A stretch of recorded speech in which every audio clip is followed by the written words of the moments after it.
Good evening and welcome. I'm Clyde Scholes, the director of Toledo Lucas County Public Library, and I'd like to welcome you all to Authors, presented by The Blade, Buckeye Broadband, and the library.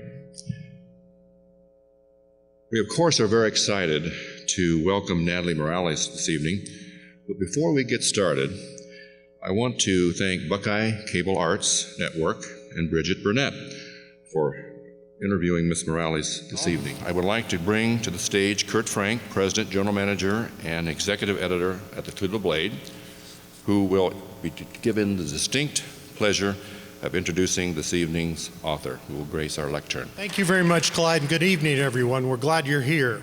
On her Twitter page, Natalie Morales describes herself as an anchor, mother of two, wife, dog lover, runner, athlete, and author. Now, I will talk about Natalie as an author in a few moments, but first, let me say from a journalist about a journalist, Natalie is an exceptional, award-winning storyteller. She's hard-hitting, thorough, kind, and balanced in her reporting and her writing. For years, we've been watching Natalie on the Today Show as a personality. In 2016, she moved from the East Coast to the West Coast to become the show's Los Angeles-based anchor. If that's not enough, Natalie is also host of NBC's Access Hollywood and the co-host of Access Hollywood Live. During her NBC career, she has won multiple Emmy Awards, reporting for NBC Nightly News, Dateline NBC, and MSNBC. As an author, just this week, her new book, At Home with Natalie, was released. At Home explores Natalie's multicultural roots and how she learned to juggle the chores of being a working mom while keeping her family well-balanced and nutrition in the forefront. But it's also about embracing new frontiers and opportunities. It's obvious to me that Natalie's a hard worker who likes change. A self-described Air Force brat, Natalie estimates that she moved 8 times in her first 18 years. She was born in Taiwan to a Brazilian mother and a Puerto Rican father. She lived around the world as a child, including living in Panama, Spain, and Brazil. That multicultural experience fed her love for adventure and good food. But it's her experience as a busy working mom that taught her how to cook on the run. And you can tell she's a busy mom. Enough about Natalie from me. Let's hear it from our guest herself. Ladies and gentlemen, it's now my pleasure to welcome to our stage Natalie Morales and Bridget Burnett from Buckeye Cable Arts Network. Wow. Bridget, I gotta say, I had this date circled on my calendar for the longest time, so to be here in front of all of you, it's surreal. Thank you all for being here so much. Thanks for coming out tonight, and I really appreciate all of your support over the years. I've heard from a lot of you. We miss you. We want to see more of you on the Today Show, so it's nice to be able to reconnect with everyone. And we were just in the wings, just talking, and I was asking you, just to hear that, you have to be so proud of yourself. Well, I don't know that it's hit me yet. I don't know how. I'm just proud to be able to share something which a lot of people I don't think knew, that I'm more than just the news person. Of course, as you heard in the introduction, I'm a mom. I have a very diverse background. So this really was inspired by all of those influences. But yeah, I mean, it's surreal that the book is finally out because it's a labor of love. Let me tell you, it took a good 5 years to get this thing out there. It's a lot of recipe testing. Nobody told me when you write a cookbook that it's going to take like 3 or 4 years just to get it going. You would think it would take a shorter amount of time, but it didn't. No, but that's why everything's tested over and over and over again. So yeah, it's a process. So we were hearing that you grew up in Brazil. Tell us about that experience there. Well, my mother is Brazilian, and we were really lucky. It was the late 70s, and I lived there when I guess it was 7 to 10. And we lived in Rio de Janeiro. And I still think it's one of the most incredible, beautiful countries. Unfortunately, it's, there's so much corruption and poverty, so it's hard to really see the beauty of Brazil without seeing all the other sides of Brazil too. But it's a beautiful country that has inspired a love of cooking, which you'll see in the book. There are a lot of Brazilian recipes. I demoed the Bahian cod for Hoda and Kathy Lee this week, and they were like, "Oh my God, this is amazing!" Of course, sipping their wine. For sure. So yeah, I hope you'll get a little taste of Brazil in the book. There's the Brazilian black beans as well, and some Brazilian rice, coconut rice. But as a child growing up in Brazil, it was truly a magical place. The beach was my backyard, Copacabana Beach, and it doesn't get any better than that as a kid growing up. So, do you miss it? It's freezing here. Do you miss it sometimes? I was just there for the Olympics 2 years ago, and that's what was so incredible, was to be able to introduce all my colleagues and to give them the tour of Rio, the real Rio, and to be able to take them to some, great restaurants and places that I had explored over the years, because I've gone back a couple of times.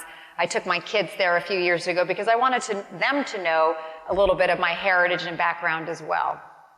And growing up in Brazil, were the recipes passed down from tradition to tradition? Well, it's a lot of the recipes in the book are generational. Yes, my grandmother from Puerto Rico also loved to cook. My mom is an incredible cook. Okay. So yes, a lot of the recipes they're family traditions in our homes. They're recipes that I've grown up watching them cook for years. And sometimes, the way I watch my mom, I don't know if when you cook with your own family members, I was about 4 or 5 years old, but we would I have 2 sisters, I'm the middle. We would watch my mom, but through osmosis, and then we would get involved in the kitchen, and then as a big Latin family, we started cooking all together. So it's creating a feast together. And that's how a lot of these memories came to me. And that's why this book was so important to me. In a lot of ways, this is honoring that tradition and honoring those memories, and also helping honor my mom and preserve this legacy, which I think is so important. To me, food equals memories, and this is a little bit of a window into my soul as a journey through food. What was that conversation like with your mom saying, "Mom, I think I want to have a cookbook"? Yeah, well, she loved the idea. Okay. Because, the true inspiration was in her kitchen one day, and I was like, "Mom, what's the recipe for," and I think it was like cabbage rolls or something, which there's a recipe in here for cabbage rolls. And she's like, "Well, I don't know, it's a little bit of this, a little bit of that." I'm like, "Mom, do you write these down? Like, you need to write A lot of people don't do that. No, she has like the joy of cooking. I'm not kidding. It's like, it's gone from what used to be like this to this, and sorry. That's, my mom is saying something. And it's stuffed with index cards, magazine clippings, recipes that over the years she just takes them out and throws them in there. And I'm like, how do you find anything? So I finally said, you know what, I'm going to get us organized. And this is my way. What you got. So I'm like, here you go, Mom. It's a great Christmas present. And Mother's Day is coming up. So. Oh, nice. Well, there you go. Exactly. Save some money. Yes. How did your background influence your career in broadcast journalism? My background, I think, is truly the reason I got into journalism. As you heard in the introduction, I moved all over from the time I was born in Taiwan. Was very lucky to have a world education at a young age, having grown up in Panama and Brazil and Spain, among the many other stateside too. And I knew that I needed to be in a job that would allow me to continue to explore the world, continue to really soak up stories and people and their cultures and experience history around the world. And so what job allows you to do all of that on a company dime? Right? Journalism, although it took a long time to make money doing it, I will say. And a lot of people in the journalism world, we know that you kind of have to crawl before you walk and walk before you run. Oh my gosh. And you have to start at the boonies of the boonies. Where was your first job? Well, my first job in TV was, I started off working in the marketing side of television at Court TV in New York. So I was working in New York already. But that was not that's not on air. It's not, even though I tried and I was auditioning and doing things anything I could for Court TV that they would let me, but I didn't have a legal background. So they needed to host a kids show, and they said, would you be willing to do that? I was like, sure. So I did that for a little bit. But really, my big first job, and I say big first job because it was an incredible opportunity, was at News 12, the Bronx, and it was a one-man band, which you know the worlds that we're talking about. It's you carry your own gear. You do everything. You go, you shoot in the Bronx. I'm driving myself, and even though I lived in New York City, I hadn't really known or been outside of New York City. So I had not gone to the other boroughs, and I had not been to the Bronx. So I was finding my way around the Bronx, driving around, taking my camera out, shooting my own stand-up. Sometimes I'd end up headless because, the camera all of a sudden would do this. So a lot of figuring it out on the job. And that's the best experience. I always talk to young people who say, how did you get started? What advice do you have? And I always say, be willing to do anything and everything. If you see an opportunity, take that opportunity, seize that opportunity, and then run with it. And that's what I did in the Bronx. I shot all my own stuff. I edited, I wrote, then I'd go back and then I'd anchor the new news, and then I'd go out and shoot another story. Wow. So it was a constant, I think it was 18 months of just working, but the best experience, working alongside some of the top reporters in the business, because I would stand alongside the WNBC, the local news reporter for NBC. WABC was on the other side of me, and I'm sitting there going, what are they saying? What should I be doing? So I learned by watching everybody else, and it was incredible. That allowed me the opportunity to go from there to Hartford, Connecticut, and that's not too far away. That's Market 28, which was great. And then from Hartford back to New York to MSNBC, which was a huge leap going from local to then national level and How was that cable. transition? I remember my first day on the job, and it was back in 2002. I don't know if you all remember that time, but the Middle East was flaring up again, and in the middle of this, my first day on the desk, there was suicide bombing, then there was talk of a ceasefire, and I had been given a stack of scripts.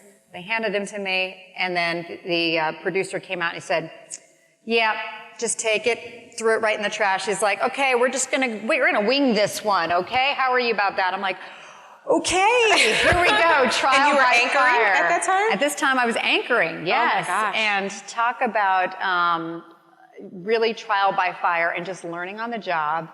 And fortunately, I was good enough at it that they realized, okay, we got a live one here. I think we can work with her. So a lot of great mentoring along the way, people who took me under their wing, and I was really lucky. MSNBC was great, though. It taught me so much about myself because I would be sitting on that desk for hours on end telling the story, the Pennsylvania miner rescue. Back in the day, I was the one on the desk overnight for 8 hours. During the recovery efforts, during the rescue efforts. So that's where you really discover if you've got it or not.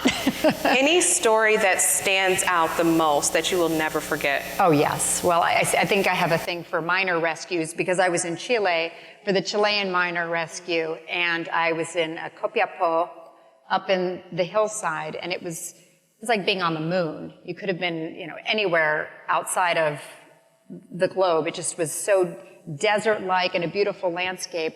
But what was incredible was the story of survival and the families coming together to watch these 32 miners be saved. And it took 60 days. And everybody thought they for sure were goners. And then at the end of it was the most incredible story of survival and humanity coming together to rescue them. That was back in, I think, 2012. Or 2013, if I'm not forgetting, I don't know. But to this day, that stands out as one of the most incredible stories, to be able to witness history. 1 billion people around the world were tuning in to watch the rescue. And that, I don't think I'll ever have that opportunity to have a story like that. First of all, that it ended on such a happy note. To have happy endings in our business, it's not always, those are the spotlight, you hope, shines on those stories in your career. So you have a monumental story like that. Yes. You're in front of the camera. How do you get prepared? You just go. I mean, I think you just learn as you go. You are learning and talking to the families. You're hearing their stories, and you're just a way of communicating and telling the story. You're a way to relay the message. And because I speak Spanish, I had that ability to really translate for them and tell their stories. And I think they immediately realized, oh, here's an American reporter, but she gets us, because I had lived in that part of the world. So I was able to sleep in the campsite with them and get to know them and share a meal at the camp kitchen. And you get to know them. And I think the best way to tell a story is by at least trying to connect with them at a much more human level than you're able to, I think, especially in this story, because you were there together. We were there for days. They were there much longer. I came in the last 20 days. And it had to have been emotional. So how do you incredibly emotional step away and say, I am the reporter, and still report, but still have emotions because you're a human being? It's impossible not to have emotions. And I go back to the Sandy Hook shooting in Newtown. I was there the day after, and it's impossible to separate that, especially as a mom. And the kids were about my youngest son's age at the time. And some stories, they leave that mark on you that you will never forget. And I still think of those kids and those families just about, every day. There's a thought in my head. So that's the hard part of what we do. But you have a job to do. And the job is, to really be able to tell the story as best you can. And it's okay to be emotional. I think people have come to realize that's humanity. Like, you can't not be emotional in situations like that. So we're here tonight to learn more about your cookbook. Yes. So sorry that we're flip-flopping back and forth, it's great. Learning about your personal life and also your cookbook. So what is your favorite recipe inside? Depends on my mood, and it depends on the day. Like a lot of you have cravings, right? I mean, am I feeling like something Spanish? Am I feeling something, Italian? My family's favorite, though, is there's a spaghetti carbonara with pancetta and peas. All of these recipes, by the way, are so easy. For the most part, under 20 or 30 minutes. The longer ones, I do say, this is a special occasion. Yeah. But yeah, I think Italian for me is Italian food, Spanish food. That's my comfort zone. I love it. You have 2 young boys. Are they helping you inside the kitchen? They're pretty good. They get in there as much as they can. I would say my little guy doesn't help. But my oldest, he loves to make his own. He makes ramen and eggs. That all he knows? That's about it. He can boil a box of spaghetti pretty well. But, I think the interesting thing is through this process, though, it has opened their eyes to wanting to try new things and to eat new things. So that has been great for me, as I see that they're finally exploring, especially living in California. My oldest, when we first moved there, you couldn't put an avocado in front of him. Sushi, forget about it. Now he's eating a lot of avocado and sushi. I'm like, maybe it's California, or maybe it's just, now it's time. And he realizes, he has to broaden his horizons. And let's talk about that, because you stayed on the East Coast for so long. Now you're on the West Coast. How was that transition for you and for your family? My kids were born and raised in Hoboken, New Jersey, which I don't know if any of you have been there, but it's a tiny town. It's a pretty densely packed town, but it's small geographically. It's about a mile square, with about 60,000 people. So it gives you an idea. Everybody's living on top of each other. So when I first told them we were thinking about moving to California, they were like, please tell me it's not happening. Tell us it's not really true. Mm-hmm. And they were nervous. They were scared about it. But being, an Air Force child. You get used to it. I told them, I said, listen, I know what sounds scary right now. You have 2 ways to look at it. You can look at this as a challenge, or you can look at it as an opportunity. And I'm like, yeah, it's going to be challenging, but I think it's an opportunity to really have the time of your lives, to be able to broaden your horizons like I did, having grown up all over the world. But also, you're never going to live in the same town your whole life. Most people don't. You're not going to have the same job. You're not going to even have the same friends your whole life. So you have to start now. You have to learn how to adapt. And since then, I got to say, they are incredible little kids and great at adapting. Living the California dream. How long have you been living there now? Almost 2 years. Okay, so how are they now? From the first day till now, they're very... First day, I think they were, a little worried, not sure what to think. Okay, I like the weather, it's great, it's beautiful, palm trees everywhere. Who can argue with that? Now they love it. They love it. Yeah, they just love never having to put a coat or gloves and hat and scarves on again, too. Yeah. And so I was reading that you work out a lot. You run a lot. Yeah. Are you... I'm a marathoner, although I haven't run one since 2014, but yeah. Oh, okay. Yeah, I think, you got to walk the walk and talk the talk and or the other way around. I'm a very big athlete, proponent of athletics, and I love working out. It's my zen time. It's my time for myself. So the opportunity to go for a run to me is therapy. Yeah. And we all need a little therapy. Yeah. And my kids, I try to get them to get out there too. We hike a lot in California too. Yeah. Yeah. But I've done a couple of marathons. And hopefully this inspires some healthy eaters and runners too. So if you put in your headphones right now, yes, what will be playing? What are you listening to? So I'm a big U2 or Coldplay kind of girl. But then I mix it up. I have all kinds of playlists. It depends on, do I want something, really kind of cool and funky? Then I'll put on an alternative station and I'll just listen to Sirius radio sometimes too. If I'm just kind of in my head and just wanting to hear other people talk. And you've talked about your mother. How did your dad influence your career in television? Yeah, I mean, my dad I'm one of 3 girls, as I said, and I'm the middle. My oldest is, she's an attorney. My youngest is an engineer, so I always say I'm the failure of the group. I'm the least educated. But my dad always said, your education is most important. You will get anywhere you want to in life with education. And also just having lived all over the world and seeing all the places that I've been to, he said, he was the one who, I used to sit down and watch 60 Minutes with him, and he said, could you ever see yourself doing that? I was like, oh, I didn't think about that. I mean, maybe not 60 Minutes, but it put the idea in my head for sure. And then just being passionate about people and their stories. That's where that came from. You see people on television, anchors and hosts, and they're all a certain size. Do you think being in California that there's pressure in being a certain size? I would imagine there is. I think there's pressure everywhere, I think, to look good if you're in television, that's for sure.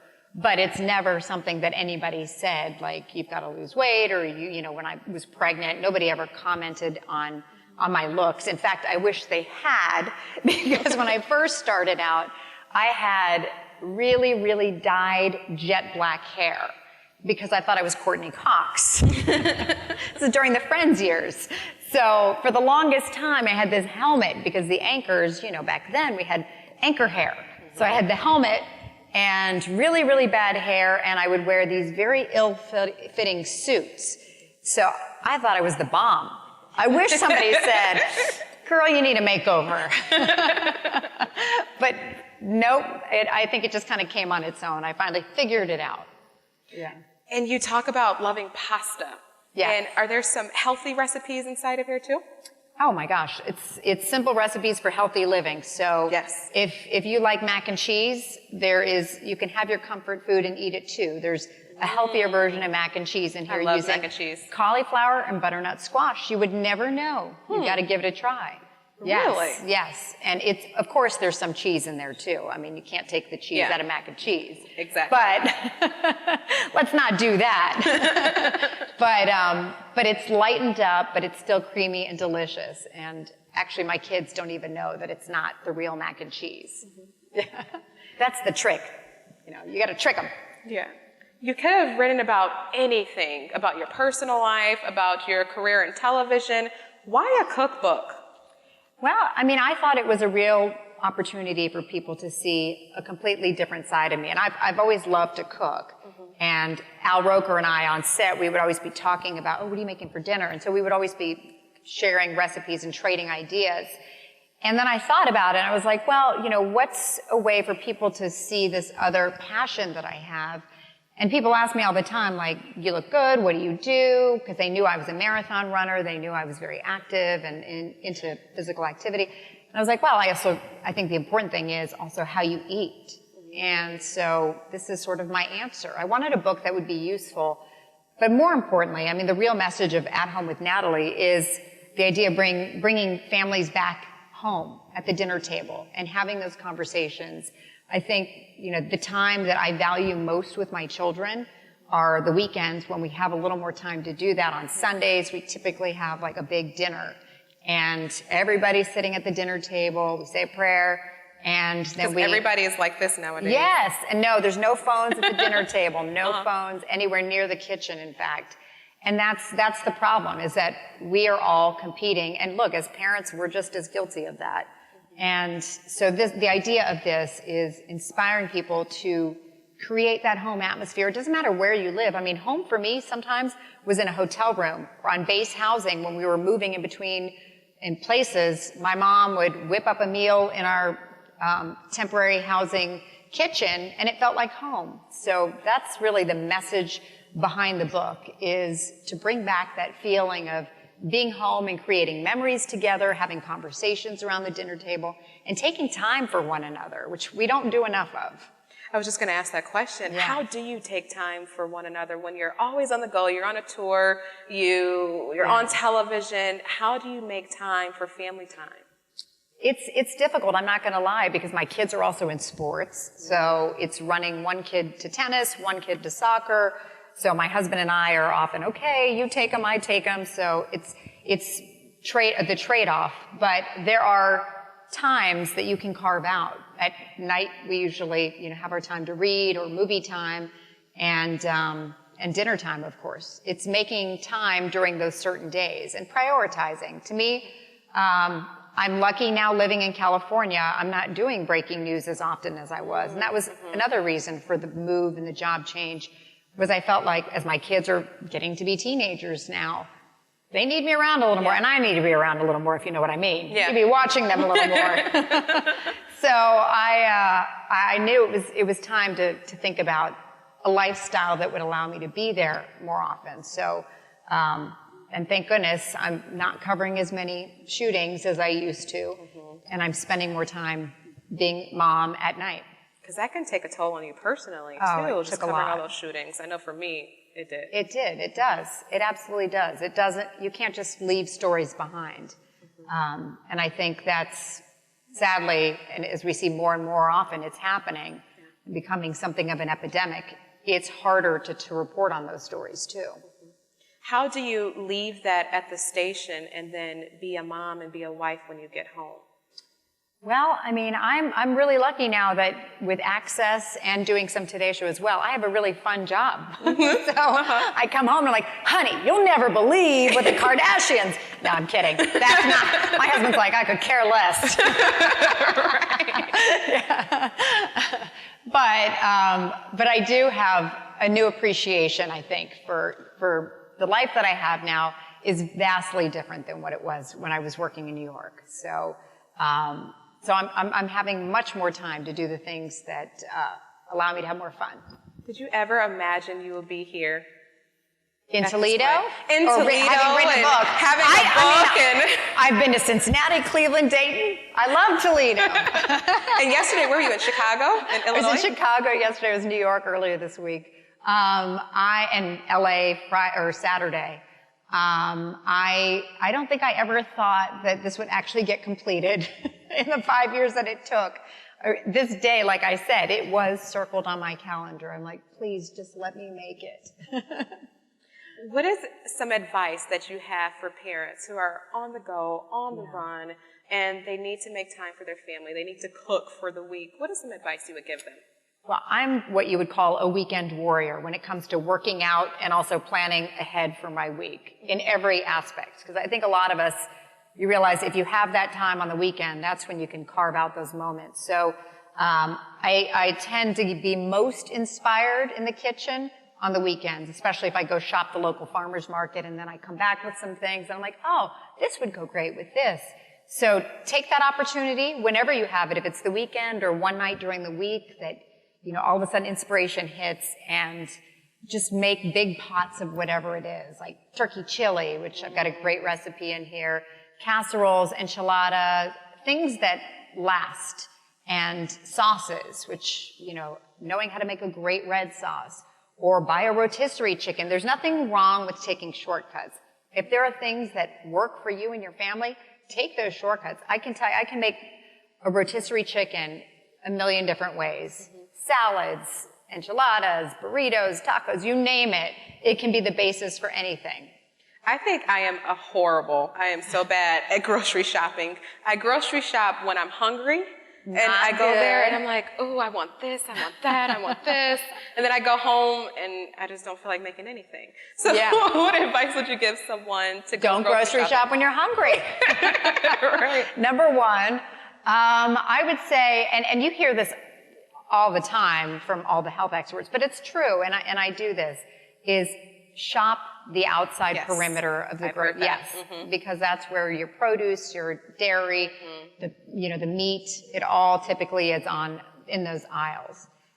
Of course, you're going to need your staples in your pantry. You're going to need, your pastas and your sauces. But the more you can start with the fresh ingredients, the better for you health-wise. And staying away from that processed stuff in the middle, that's where the danger zone happens. Yeah. That's where all the sugar is and all of those foods that we love, but they just end up going right through you and not really doing anything for you. I know I asked a lot of questions. I think we wanted to open it up soon for questions.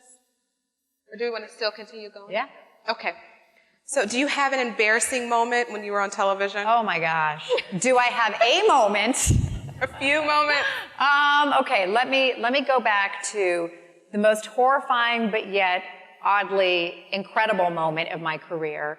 My friends, they know I like to sing, and I'm horrible. I am not a good singer.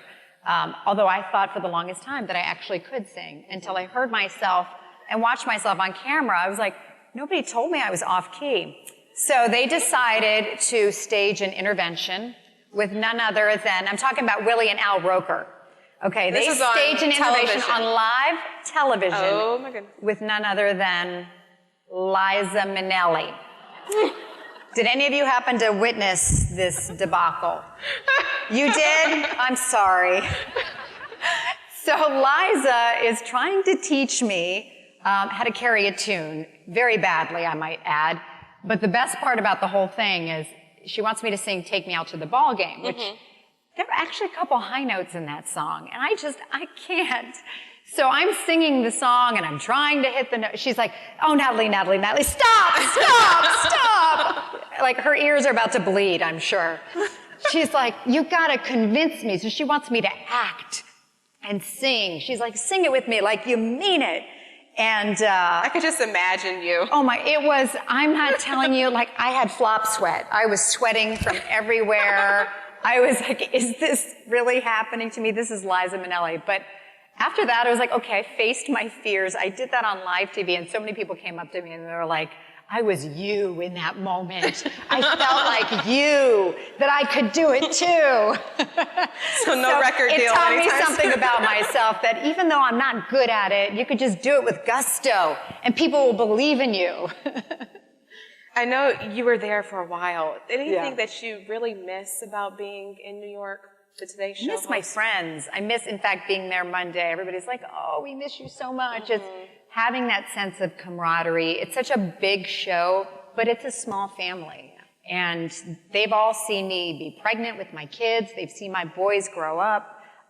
So there is that, there's memories there that I will have for the rest of my life. They're just incredible moments with a team that is so supportive and just wanted you to shine no matter what. So really the best years of my life, becoming a mom and being able to have this incredible job and a career that was larger than life, I never thought I would be doing that, ever. I mean, I was in local news in Hartford, and I remember a local paper saying, someday we imagine her being on the Today Show, you know, because I was the morning anchor in Hartford. And I was like, really? I can't see that. I'm like, I'm so happy in Hartford. I love Hartford. I'm never leaving Hartford. And then New York called and said, well, it was MSNBC, but then the Today Show, yeah. So how was that call? I could just imagine. Like, well, who was this? It was a real struggle for me because it was one of those things like you can be a big fish in a small pond or a small fish in a big pond. It was one of those. I loved my life in Connecticut, and we knew it was a great place to raise kids. I loved being the morning anchor and just having this incredible community of support and love. Being a local news anchor, as you know, people just love you, and hopefully they love you. Yeah. They come up to you, you're at the grocery store, and it's just this feeling of, you know, this, you're a part of us, you're one of us. And so going national is a scary thing. I was like, am I ready for that? I don't know that I want to do that. And that's putting yourself out there on a much bigger stage where if you fail, that's a big drop. So I wasn't sure, but thankfully it all worked out. So we need the inside scoop. What are some things about the Today Show we don't know? Some things about the Today Show you don't know. Well, the set, people are always like, this is it? I mean, it's very disappointing when you see it in person. It's actually, they've just remodeled it. It looks good, but it's very small. Oh. It's an old It looks old big building. on television. It does. They make use of every nook and cranny. What else? I mean, what do you want to know? How about the people are getting up early? How is that? We Do you get have up- your we get own up makeup really early. artists and hairstylists? No, we don't have our own. We all share hair and makeup people. The other thing people are surprised is there's no wardrobe. So they're like, that's all your clothes? Yes, it's our clothes. So, yeah, we buy our own clothes. There is, a makeup team that does everybody. And it's very actually surprisingly low key, low glamour. You're working, you're there for a purpose. You get up in the morning, you are read in, you go to work, and you have to prove yourself every day. Every day.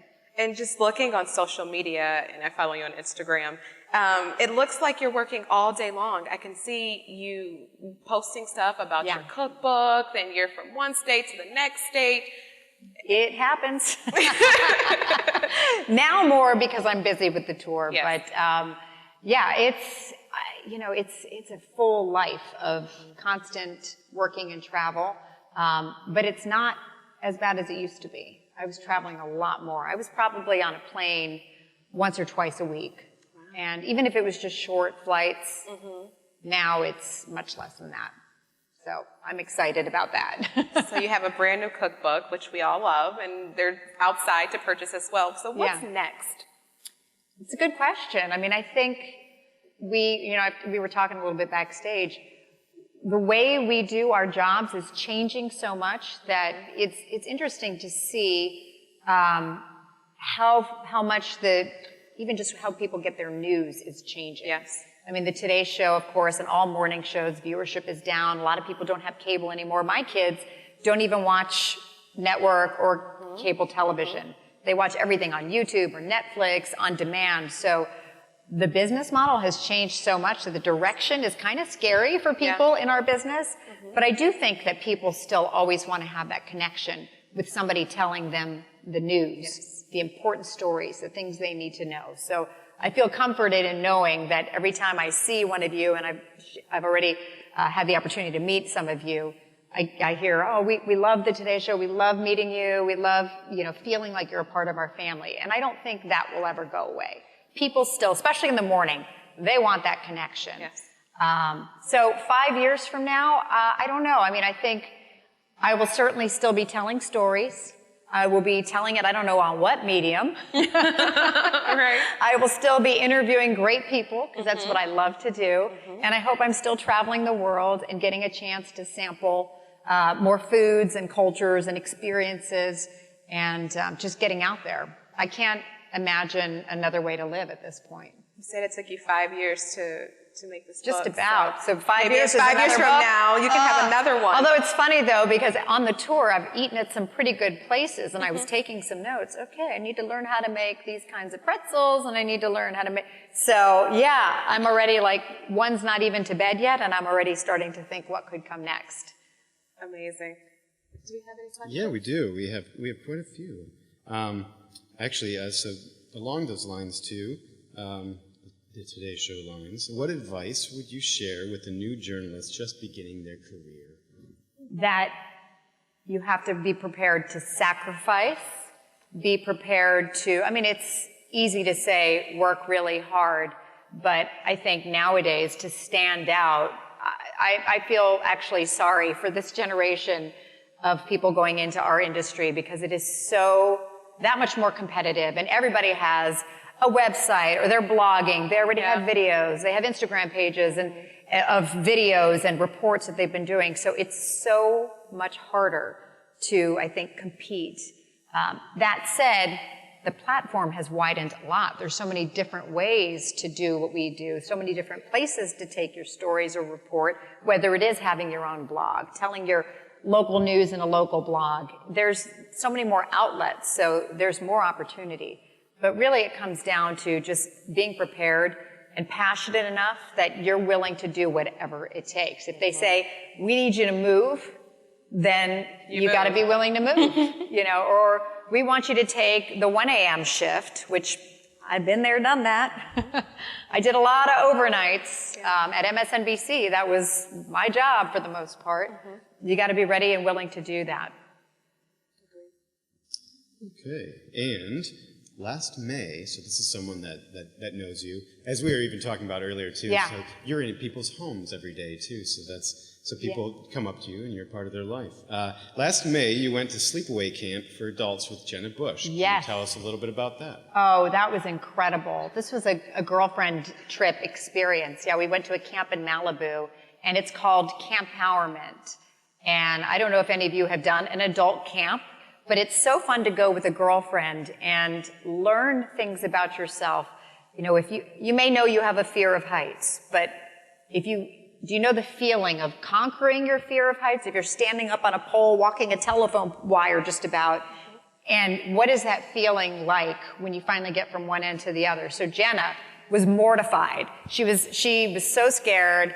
Up there, she was like, I'm going to pee my pants. You know how Jenna talks. So I was like, watch out down below. But doing things together and holding her and working it out together, there's such a feeling of empowerment in working things out with a girlfriend that we drew strength from one another, which if you get a chance, because there are a lot of girlfriends here and there's a lot of mother-daughters, it's a real fun thing to do. You don't have to go all the way out west. There's a lot, I think there's one in Pennsylvania. In fact, Camp Empowerment hosts one in Pennsylvania, I think in the Poconos. And they do an incredible job of just bringing women together and empowering them. And I think there's not enough opportunities like that for us to spend time with women that we love. So even taking your sisters, whatever. But I think if you get a chance, try something like that. It was so fun. Good memories. Thank you. Did you go just that one time? We just went that one time to do a story on it. So it was sort of a speed dial version of it because they were like, okay, we camped out for the night. But they ended up saying, well, you know, we couldn't do the 3-day camp, which they had a lot of lectures. They had dance classes, yoga, but then there were a lot of empowering series as well, like how to talk to your boss and negotiate. So we learned a lot. You've met so many celebrities. Yes. And are any of them, you interview them and then they become your friends? And I'm not a big celebrity person, even though I report on them.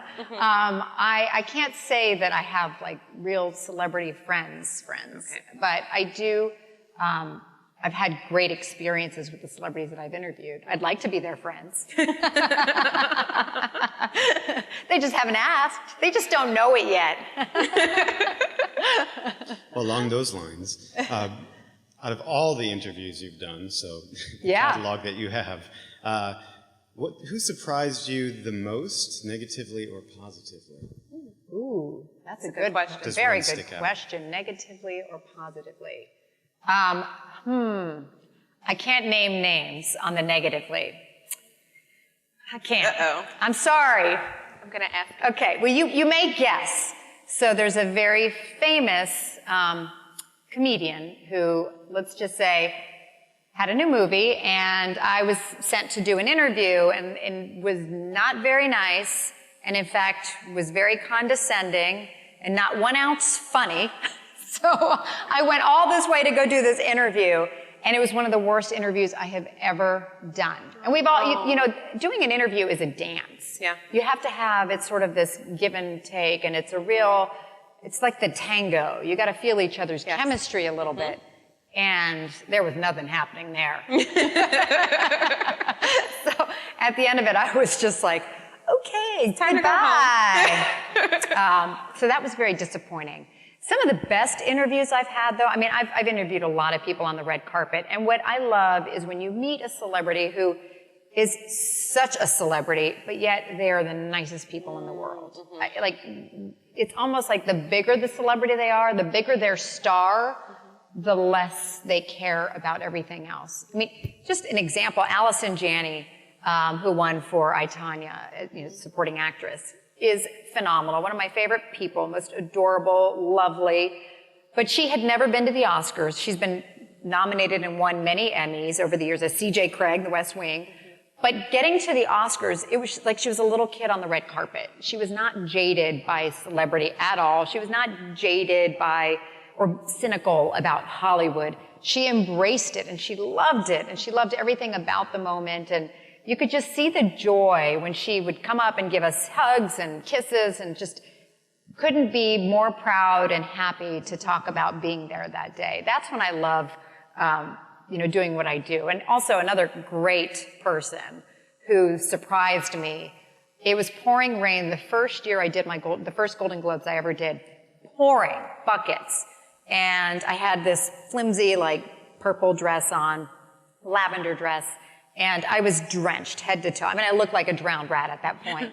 So Morgan Freeman comes over, and I'm waiting to do an interview with him, and during the commercial, he takes out his handkerchief. He's like, girl, you need people. Where's your umbrella holder? And he's like wiping me down, wiping my arm with his handkerchief. I'm like, I'm never gonna, this Morgan Freeman just dried my arm. And that's what I was like, this was incredible. So yeah, it's when you realize they're real people too. They do everything we do. They put their pants on in the morning like we do. Yeah. Yeah. How do you remember all of those names? You're on the red carpet. I would be nervous that I would forget someone's name, especially if they're a huge celebrity and you don't know their name. Well, I mean, I'm sure there are some that walk up that I'm like, oh, I don't know who that is. But for the most part, during the award season, I've seen all the movies. I'm already, you know, I know who's going to be coming up to us most likely. So I've already, but I study. I mean, award show day, it's like 3 days of work ahead of time to really make sure you're thinking about the questions, because it's on the fly. You got to just be ready to go. I was actually just listening to a podcast with Katie Couric on the Tim Ferriss show. Yeah. And she was talking about how one time she was interviewing Barbara Bush, who was giving a tour of the White House, and they stumbled upon the president. I remember this. And she had to, you know, come up and act as though she had composure, come up with questions, and she was recollecting on how she actually thinks she made him nervous, and she noticed sweat on his brow by the end of it. But have you ever had an experience where you were maybe not prepared forced on and the surprised? fly, or when were you terribly nervous about an interview? Every time that there's somebody big that we're interviewing, I'm terribly nervous about. Yes. But yeah, I mean, and by the way, that made Katie's career. She said after that, they were like, oh, she's good. She's like really prepared. And they gave her the Pentagon correspondent position, I think, from that moment, and then White House correspondent. So she was like well on her way. But yeah, I mean, I think every big interview that I've had comes with a lot of, like, the night before, okay, I got to work on my questions. It's a lot of homework. And making sure that whatever's happening in the news, that I am up to date on everything, if it's a news person. And I'm trying to think if there's one in particular where, I think there was an interview, I can't remember who it was with, where I just struggled to just keep from sweating. And again, it was just like, okay. But you just do what you have Well, what sort of techniques do you to get through the fear? Be centered and kind of to center. It really is just focusing on the questions and what do people need to know and what am I hoping to get out of this person. It just comes back to, okay, I'm trained to do this. This is the job, and I've got to, work through all the anxieties that I may be feeling. But you never know. I mean, sometimes you're going to have a great interview, and other times, like I said, that dance partner is not going to be dancing, or they're stepping on your toes. And then many times I've had, the challenge where you're interviewing somebody, and it's a combative interview, and you have to just go at it and grill them. And it's uncomfortable, but at the end, it's very cathartic, because you're like, whew, just did that. Yeah. So this speaks to the other side then. So this is the work-life balance. So when you spend so much time, maybe more time with your colleagues and coworkers than you do with your family, how do you keep up with their sports or things that they're interested in? How do you detach and then kind of, or even like this, where you're gone for a week? Well, I mean, I'm really lucky that my husband is an equal partner and is very supportive and is always picking up the slack because of my job. So as I say, I'm lucky that his business allows him to work from home a lot, so he can handle taking the kids to sports. And he loves it, actually. He loves that part. He's like coach to every team. So he loves doing that. But also I have a babysitter. I mean, I have to. I have somebody who is there from morning to take the kids to school to when they come home from school. So it just, that's the nature of my job, is that I need to have the help. And you have to have, it takes a village. You have to have people you can rely on. I'm not in the position where my parents live near me. They live down in Florida. So it's harder to find, people to help me out and take care of unless they're right there. And this is kind of a two-parter. So who is the most influential teacher, as you're getting started? And then as you become more experienced in your career, who has kind of served as a mentor now? Oh, great question. Actually, early on in my career, I would say the best teacher or the best mentor was my first news director at News 12 The Bronx. And he sat down next to me, showed me how to edit, really gave me the ins and outs of what it takes to tell a good story. And from him, I mean, I've since become a mentor myself and have taught others the same skill set, because I think it's so important and invaluable. But Katie was actually a big mentor to me at the Today Show. She was one who I remember before she was leaving, pulled me into her office and said, Natalie, what do you want to do? Where do you see yourself going? Like, what do you feel you need to do to grow here? And I outlined for her, well, I think I need to get out on some big breaking news stories. I need to be out in the field more in general. And she's like, well, why aren't you doing it? Go ask them. And so I did. And then I ended up doing it. So it was just a matter of putting it out there and saying, I want to do more of this. And then being willing to go at a moment's notice. I think our business is so competitive, and especially with women in television business. What advice would you give a young journalist or a woman that's looking for a mentor, that's having some difficulty finding a mentor? Yeah, I think more and more, though, especially now in the year of the woman, right? I think you're finding women who really, I know in my position, I've always wanted to help others out because I know how hard it is. It's just getting your foot in the door. Usually it's that first step. Yes. And then once you're there, you can make your mark. But it's important to continue to help one another out. And, I've been lucky to work with, Meredith Vieira, Ann Curry. They were all wonderful examples as working moms who could do it all. And were doing it all and making the sacrifices. But also, at the end of the day, family was the most important thing to them. So I knew that I could do that by their example. And also, they helped me get where I needed to go and were very supportive. So I've had great mentor friends. And I think for young women, it really is just trusting that, not all women are out there to get your job, or not all women are there to stab you in the back, that there are a lot of really great people around you who just want nothing more than for you to succeed. Yes.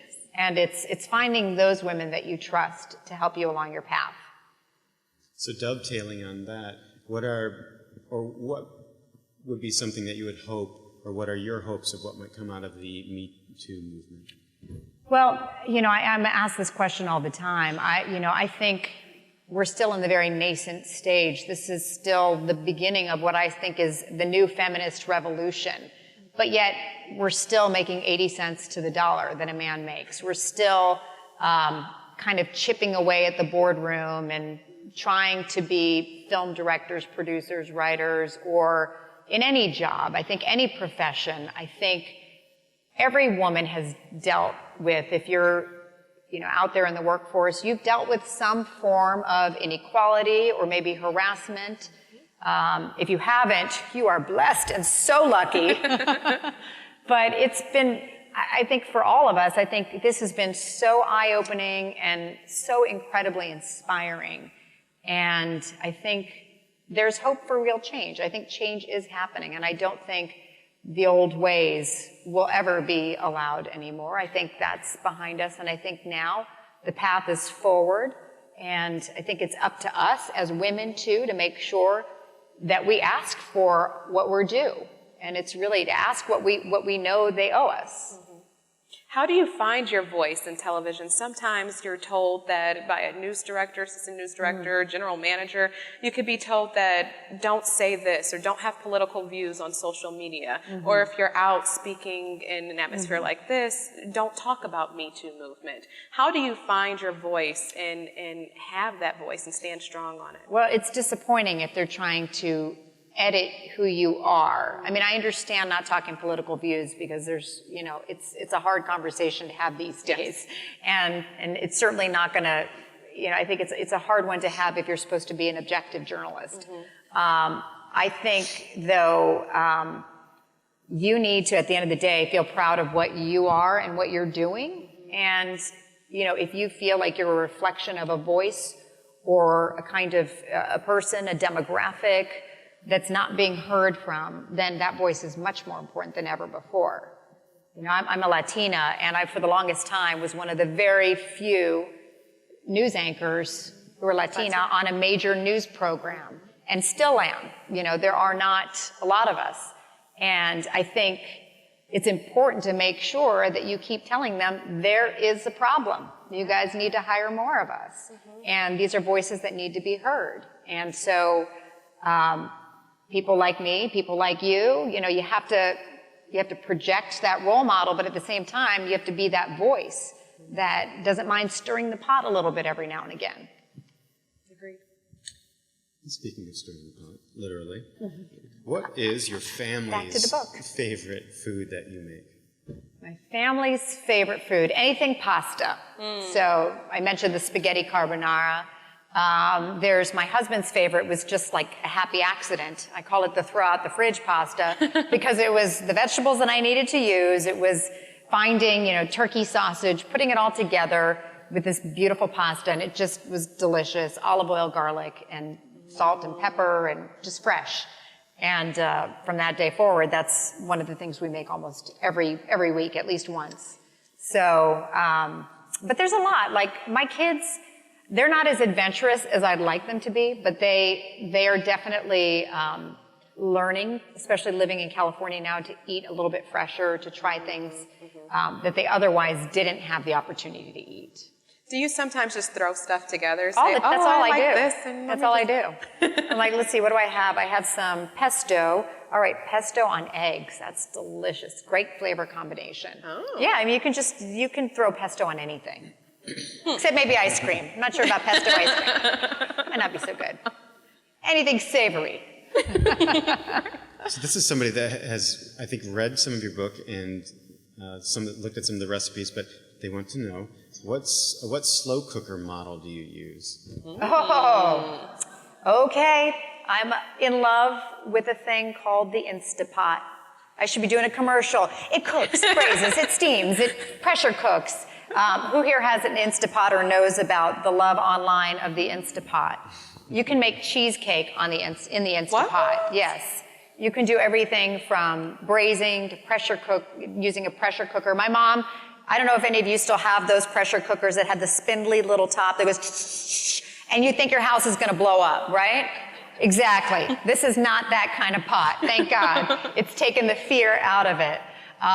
But yes, I'm obsessed with it. And if you go on Instagram and you look for Instapot recipes, you will get a whole world of Instapot recipes. It's crazy how people are obsessed with this. Instagram and Pinterest are my best friends. Oh my gosh, yes. I find so many recipes on there. Yes. I'm like, okay, pin this, I'll make that tomorrow. Yes, it's fantastic. Yeah. I have to look for your stuff If now. you don't know an Instapot, or if you haven't had, it's like, it is a slow cooker, it's a pressure cooker, it's a rice steamer, steam vegetables. You can make yogurt. I made yogurt in my Instapot once too. It wasn't so good though. I don't recommend it. And then finally, yeah, we just had something similar too, where it was, are there, in terms of when you're cooking in the kitchen, what are your must-haves in terms of the tools or things that any sort of devices or things like that? Well, the Instapot. You really only need, and I think it was, I don't know if it was Anthony Bourdain or I forget who it was who said, you only need 1 or 2 really good knives. And so it's funny because when I first started really cooking a lot, I was like, I had all these great knives and I was like, oh, and then they started getting dull. And then now I'm down to like 3 that I really use. And it's true, you just need a paring knife. You need one that can really kind of butcher and cut through meat. And then, a little bit more of a fruit vegetable knife. And a great pair of shearing, like poultry scissors, which is always great too. A good chopping block. What else do I like? A skillet, a seasoned cast iron skillet. How many of you have a skillet from grandma or, yes, that's what I'm talking about. That is my number 1 love in the kitchen. Yeah. And that, you can just make anything in a skillet. And a wok, and what else? I mean, for me, it comes down to the ingredients, making sure you have good, fresh ingredients, and that will inspire you. Do I use what? Lard? It's funny because my mom, because she's Brazilian, when she cooks bacon, she keeps the bacon in the bacon fat in the jar, and I swear it made everything so much better. So I even say in the book, my mom's Brazilian rice recipe, she would coat the grains of rice in the bacon fat first, and then put all the other seasonings in, and it makes rice taste like, I don't even know, like it's a slice of heaven of, it's unbelievable. With a little touch of bacon in it. Yeah, I mean, even though the book is healthy, I think there are ways to use lard or bacon fat in a way that doesn't overpower, because sometimes the fat can just make everything a little bit heavier. Keep it lighter, but a lighter touch, and just flavor. Anybody else have a question? Open floor? Open mic? Well, thank you so much. Or do we have one? Oh, go ahead. Yeah. Oh, I speak Espanol. Eu falo português and English. Yeah. Portuguese, I would say, became my very strong second language when I lived in Brazil, because my dad speaks Portuguese with my mom, and they still speak to each other in Portuguese when we're home. All they do is talk in Portuguese, and so we're always answering back in English. But, and Spanish, I lived in Spain when I was 12 to 17, so formative years, and my dad being Puerto Rican, I spent a lot of summers in Puerto Rico too, so I learned Spanish, so I was very lucky. I wish my kids, unfortunately, it's been hard to teach my kids another language. They're like me. They're like, no, Mom, we don't want to talk. I think she has a question. Yeah.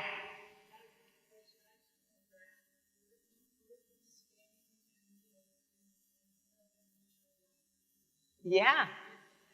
Great. Didn't we have a good experience growing up? The best education. In Spain, we lived in Madrid, just in the suburbs, in a little town called Las Rozas. So you have the Ceceo from Spain. And I did live on base, though, a lot. We lived in Dover, Delaware. We lived on base. And actually, one of the hardest times in my life is the adjustment, talking about adjustment and moving. I moved back from Madrid, Spain, between my junior and senior year, and I completed my senior year in Dover, Delaware. And that was major culture shock. So that was tough, going from, you know, what was a global perspective and in a really cool, incredible place to, you know, being back to it. I had lived in Dover before, so I still had some friends, but it was a long time ago. But going back to a much, you know, it was a bigger high school, but a much smaller experience. So what helped you get through that time?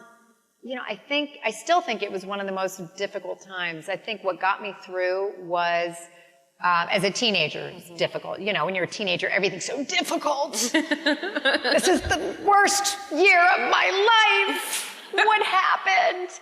I was so excited, though, because when my dad told me, I'm like, I'm going to see Friday Night Lights. All I kept thinking was like football and cheerleaders. And then I realized it wasn't exactly that I wasn't going to get that. What got me through, though, actually interesting, they didn't have the sports that I played. I played volleyball and soccer, and I was, like I said, big athlete. And so when I moved back, that was the other thing. I couldn't find myself through sports anymore because the school that I went to didn't have those sports for girls. So I tried out for the school play. And I got cast as the shrew in The Taming of the Shrew. So, surprise! And I found myself on that stage. There was just this really fun time to, you know, I had always loved acting and play acting, but getting a chance to do a stage production that was pretty legit, all of a sudden I was like, wow, this is amazing. And it gave me a sense of confidence that I didn't have before then. So that, to this day, I keep trying to get my boys to try out for school play, and they don't want anything to do with it. And I was like, no, you may find something about yourself. In fact, the guy who played Petruchio in Taming the Shrew, he was a football player, and it was his very first, you know, I guess the theater director saw something in him and said, you need to try out. And he tried out, and he was amazing, and now is an actor. So, yeah, you never know. Do you think acting helped you out in your professional career? I don't know that it helps you as a journalist. I think having the ability to stand up in front of people and talk and tell stories and put yourself out there sometimes in a vulnerable way, because with acting, you know, you play all different kinds of roles. So I did take some acting classes when I first moved to New York, thinking it will help me be comfortable in front of a camera. And I do think it at least helped me understand what to do in front of a camera in order to project what looks natural, what doesn't look natural. It's a good way to kind of, I mean, if you've ever even looked at yourself in the iPhone, or if you ever recorded yourself, it's a hard thing to get used to when you have a camera in your face. It is. So it's a hard thing to get comfortable. And I think those classes taught me a lot. Great. Well, I know that we have so many people that want to meet you and have you sign their copies of their books. So thank you so much. And thank you, Bridget, for doing a great job. Thank you. Thank you, guys. Thank you for being here.